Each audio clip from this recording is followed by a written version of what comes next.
네, 안녕하세요. 오늘 저희가 함께 살펴볼 자료는 바로 혈당 관리에 대한 내용입니다. 요즘 특히 50대 이상에서 건강 관련 검색어 1위가 혈당이라는 이야기가 있을 만큼 많은 분들이 정말 관심을 가지시는 주제인데요. 네, 맞습니다. 정말 중요하죠. 당신께서 저희에게 공유해주신 코메디닷컴, 하이닥, 또 순천향대학교 중앙의료원 같은 여러 건강정보 사이트와 병원 자료들, 이걸 바탕으로 해서요, 혈당을 효과적으로 낮추고 안정적으로 유지하는데 아주 핵심적인 생활습관 5가지, 이걸 오늘 좀 깊이 있게 파헤쳐 보겠습니다. 네, 좋습니다. 혈당 관리가 이제 특정 질환, 당뇨병 같은 거요. 그런 분들만의 문제가 아니라 정말 건강한 삶, 활기찬 노후를 위해서는 누구나 신경 써야 할 필수 요소가 된 것 같아요. 맞아요. 필수 요소. 오늘 주신 자료들이 다 과학적인 근거랑 또 실제 임상 경험을 바탕으로 한 거라서요. 아주 실용적인 조언들이 많더라고요. 이걸 잘 종합해서 가장 효과적이면서도 또 당신께서 실천 가능한 그런 핵심 습관들을 명확하게 정리해드리고요. 그 원리까지 한번 쉽게 설명해 보겠습니다. 아, 좋습니다. 원리까지요? 그럼 첫 번째 핵심 습관부터 바로 들어가 볼까요? 이게 전 개인적으로 제일 흥미로웠는데 식사 순서를 바꾸는 거예요. 보통 우리 그냥 밥부터 먹거나 면부터 먹기 쉬운데 자료들 보니까 이게 혈당에는 꽤 안 좋다면서요. 네, 바로 그 점입니다. 탄수화물, 특히 이제 흰쌀밥이나 빵처럼 정제된 거는요. 소화 흡수가 엄청 빨라요. 먹자마자 혈당을 그냥 확 올리는 주범이죠. 아, 주범이군요. 네, 그래서 코메디닷컴 자료나 서울대병원 의학정보 봐도 공통적으로 강조하는 게 채소 먼저 원칙이에요. 채소 먼저. 네, 식사 시작할 때 식이섬유 많은 채소 있잖아요. 나물이나 샐러드 같은 거. 이걸 먼저 먹는 거죠. 이 섬유질이 위장에서 약간 그물망처럼 작용을 해요. 그래서 다음에 들어오는 음식물, 특히 당질의 흡수 속도를 물리적으로 좀 늦춰주는 역할을 하거든요.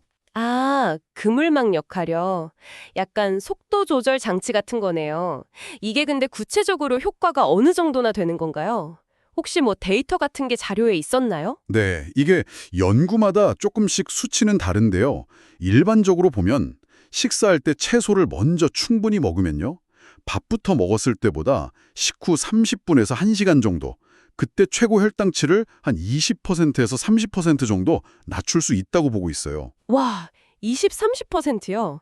순서만 바꿨는데 그 정도면 정말 큰데요. 그렇죠. 별거 아닌 것 같아도 혈당 스파이크라고 하잖아요. 식후에 혈당 확 치솟는 거. 그거 막는데 상당히 도움이 된다는 의미입니다. 첫걸음이죠, 이게. 네네, 첫걸음. 그럼 채소 먹고 나서는요. 그 다음은 뭘 먹는 게 좋아요? 채소로 이제 위장에 약간 방어막, 그걸 좀 치고 나서는 단백질하고 건강한 지방을 먹는 게 좋습니다. 아, 단백질이랑 지방? 네. 살코기나 생선, 두부, 계란 이런 거요. 얘네들은 탄수화물보다 소화 흡수가 훨씬 느려요. 그래서 포만감도 오래가게 하고요. 혈당 오르는 걸 추가적으로 더 막아주는 효과가 있습니다. 아하. 그리고 이제 맨 마지막에 밥이나 면, 빵 같은 탄수화물을 먹는 거. 이게 혈당 관리에는 가장 이상적인 순서라고 자료들은 이야기하고 있어요. 핵심은 그거죠. 포도당으로 빨리 변하는 탄수화물 흡수 속도를 최대한 늦추는 전략. 그렇군요. 채소 먼저, 다음 단백질 지방, 마지막 탄수화물. 오, 기억하기는 쉬운데요. 근데 이게 몇 끼니 이렇게 지키는 게 현실적으로 좀 어려울 수도 있잖아요. 바쁜 점심시간 같은 데는 특히요. 혹시 자료들에 이런 어려움에 대한 대안이나 팁 같은 건 없었나요? 아, 네. 좋은 지적이세요. 이게 완벽하게 지키기 어려울 수 있죠. 그러면 시작이라도 최소로 하는 습관을 들이는 게 중요하다고 강조해요. 시작이라도. 네. 예를 들어 밥 먹기 전에 그냥 오이나 바울토마토 몇 개 먼저 먹는다거나 샐러드 한두 젓가락이라도 먼저 먹는 것만으로도 도움이 될 수 있다는 거죠. 아니면 밥 먹을 때 채소 반찬 비율을 좀 높여서 같이 먹는 것도 좋고요. 중요한 건 탄수화물만 덜렁 먼저 먹는 습관, 그것만 피하자는 겁니다. 네, 완벽하지 않아도 일단 시작하는 게 중요하다. 알겠습니다. 그럼 두 번째 습관으로 넘어가 볼게요. 적게 천천히 먹고 꼭꼭 씹어 먹기. 이거 어떻게 보면 너무 당연한 소리 같기도 한데 이게 혈당이랑 구체적으로 어떤 관계가 있는 건가요? 이것도 생각보다 영향이 큽니다. 하이닥 자료를 보니까 식사 속도랑 혈당 변화 관계가 꽤 명확하게 나오더라고요. 음식을 빨리 먹으면요. 짧은 시간에 많은 양의 포도당이 혈액으로 확 들어오는 거예요. 네. 우리 몸에 인슐린 분기 시스템 있잖아요. 이게 준비가 안 됐는데 당분이 막 쏟아져 들어오는 거죠. 그럼 췌장이 엄청 부담을 느끼고요.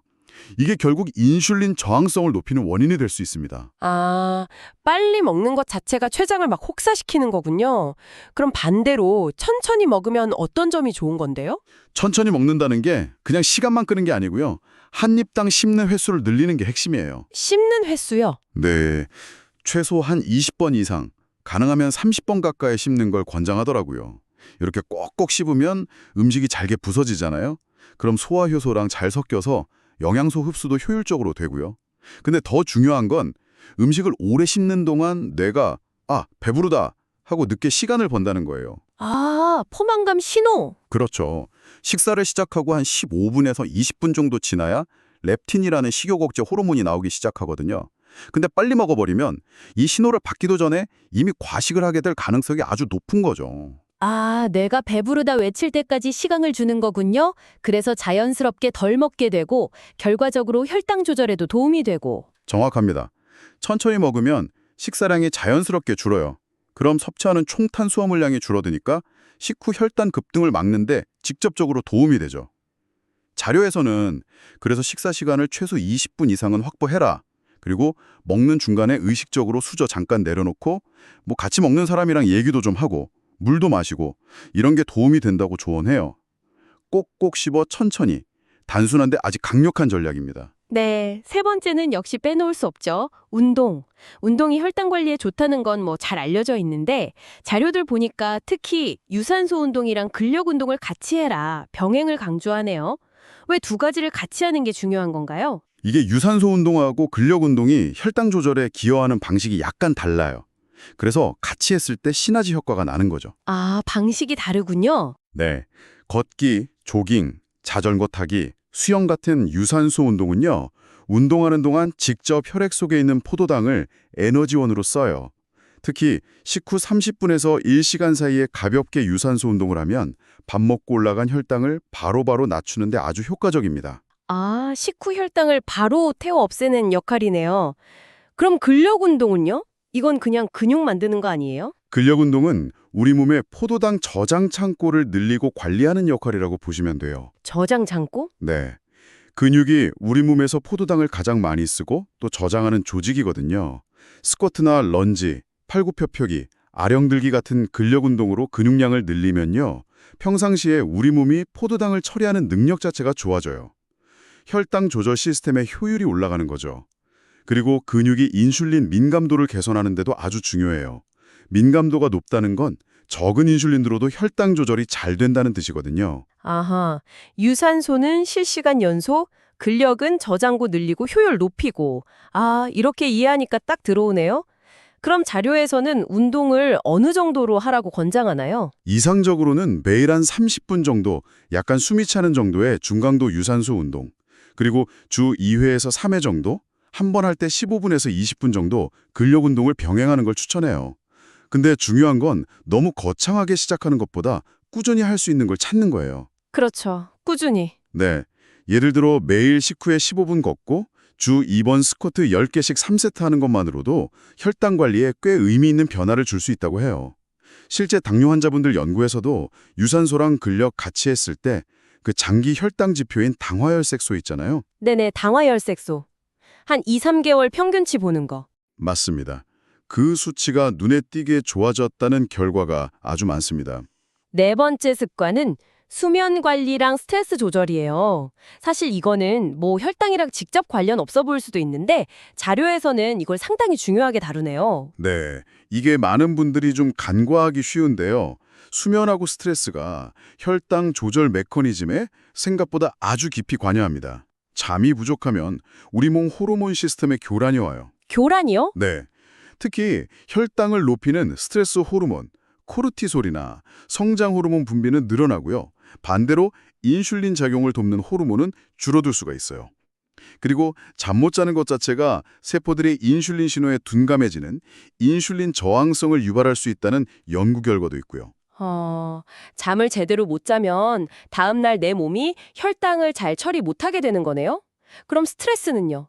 이건 구체적으로 어떻게 혈당을 올리는 건가요? 우리가 스트레스를 받으면 몸이 비상사태다 이렇게 인식을 해요. 그래서 에너지를 바로 쓸 수 있게 준비를 시키죠. 이때 부신에서 코르티솔이라는 게 많이 나오는데 이 코르티솔이 간에서 포도당을 막 새로 만들어서 혈액으로 내보내요. 동시에 근육이나 지방세포가 포도당 가져다 쓰는 걸 방해하고요. 아, 직접 혈당을 올리는 거네요. 그렇죠. 혈액 속 포도당 농도를 직접적으로 높이는 작용을 해요. 그래서 만성적으로 스트레스를 받으면 코르티솔 수치가 계속 높게 유지되면서 혈당 조절을 계속 방해하게 되는 겁니다. 이야, 흥미롭네요. 결국 몸이랑 마음이 편안해야 혈당도 안정된다는 거군요. 그럼 어떤 노력을 해야 할까요? 우선 잠은 매일 한 7시간에서 8시간 정도 규칙적인 시간에 자는 게 중요하고요. 자기 전에 스마트폰 오래 보거나 카페인 마시는 것처럼 숙면 방해하는 건 피해야겠죠. 잠의 질도 중요하고요. 네, 이 질도 중요하죠. 스트레스 관리는 명상이나 심호흡, 요가, 가벼운 산책, 아니면 취미 활동처럼 자신한테 맞는 이완 방법을 찾아서 꾸준히 하는 게 도움이 돼요. 그리고 그냥 규칙적인 생활 리듬을 유지하는 것 자체만으로도 스트레스 반응을 줄이는데 꽤 긍정적인 영향을 줄 수 있습니다. 이제 마지막 5번째 습관입니다. 역시 혈당 관리의 핵심 중에 핵심이죠. 식단 관리. 구체적으로 어떤 음식을 피하고 어떤 음식을 좀 적극적으로 먹어야 할까요? 순천향대학교 중앙의료원 자료 같은 걸 보면 단순당이랑 가공식품 줄이라고 아주 강조하던데요. 네, 식단은 혈당에 가장 직접적이고 빠르게 영향을 주니까요. 제일 먼저 피해야 할 건 단순당이에요. 설탕, 액상과당, 꿀, 시럽 이런 거예요. 이런 게 많이 들어간 탄산음료, 주스, 사탕, 초콜릿, 과자 이런 건 먹자마자 혈당을 아주 그냥 가파르게 올립니다. 네. 그리고 도정을 많이 한 흰쌀밥, 흰빵, 면 같은 정제탄수화물 이것도 소화 흡수가 빨라서 혈당 스파이크를 일으키기 쉽죠. 또 가공 과정에서 설탕이나 나트륨 많이 들어가는 소시지, 햄, 즉석식품 같은 가공식품도 줄이는 게 좋습니다. 이런 음식들이 혈당 스파이크를 일으키는 거 말고 또 다른 문제도 있나요? 혈당 스파이크가 자꾸 반복되면요. 우리 췌장이 혈당 낮추려고 인슐린을 너무 많이 만들어내야 해요. 이게 췌장에 엄청난 부담을 주고요. 장기적으로는 인슐린 분비 기능이 떨어지거나 아까 말한 인슐린 저항성이 더 심해질 수 있어요. 아, 췌장이 지치는군요. 그렇죠. 그리고 혈당이 확 올랐다가 인슐린 때문에 또 확 떨어지면 반응성 저혈당이라고 해서 갑자기 힘이 빠지거나 어지러울 수도 있고요. 또 금방 허기져서 다시 단 걸 찾게 되는 그런 악순환에 빠지기도 쉽습니다. 그렇군요. 그럼 반대로 혈당 관리에 도움이 되는 음식은 어떤 게 있을까요? 저탄수화물 또는 저GI 식단 이런 얘기가 있던데요. 핵심은 혈당을 천천히 올리는 음식을 고르는 거예요. 이걸 혈당지수 GI가 낮다고 표현하는데요. 혈당 지수 GI. 네, 어떤 음식을 먹었을 때 혈당을 얼마나 빨리 올리는지를 나타내는 수치예요. 이게 낮은 대표적인 음식들이 통곡물, 그러니까 현미, 귀리, 보리 같은 거요. 콩 종류, 그리고 대부분의 채소, 특히 잎채소나 버섯 같은 거요. 과일 중에서도 베리류나 사과 같은 일부 과일들이 GI가 낮아요. 이런 음식들은 식이섬유가 많아서 소화 흡수가 느리고요. 혈당 상승 곡선을 완만하게 만들어주죠. 포만감도 오래가서 과식 막는 데도 좋고요.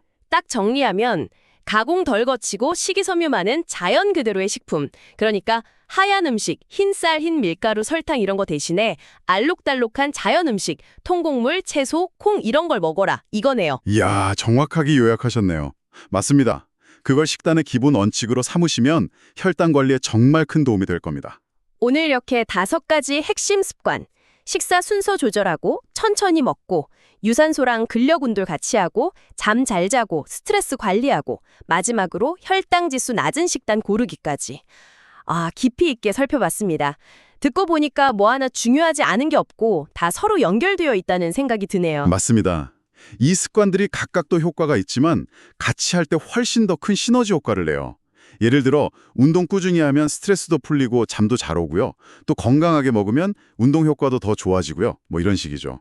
가장 중요한 건 역시 꾸준함입니다.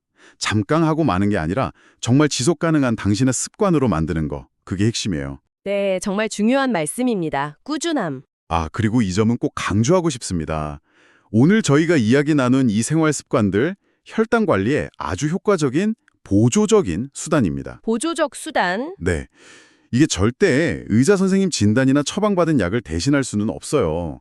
만약에 당뇨병 진단을 받으셨거나 관련 약을 드시고 계시다면 반드시 주치의 선생님 지시에 따라야 하고요.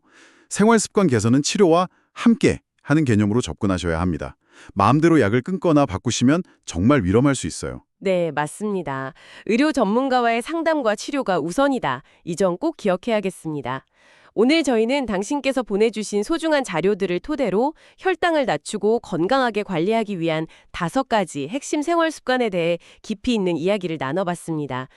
식사 순서 바꾸는 작은 변화부터 수면, 스트레스 관리까지 일상 속의 작은 노력들이 모여서 혈당 안정이라는 정말 의미 있는 결과를 만들 수 있다는 점이 아주 인상 깊었습니다. 오늘 나눈 이야기들 중에서 혹시 당신의 마음에 가장 와닿았거나 이거부터 한번 해볼 수 있겠다 싶은 습관이 있으셨을까요?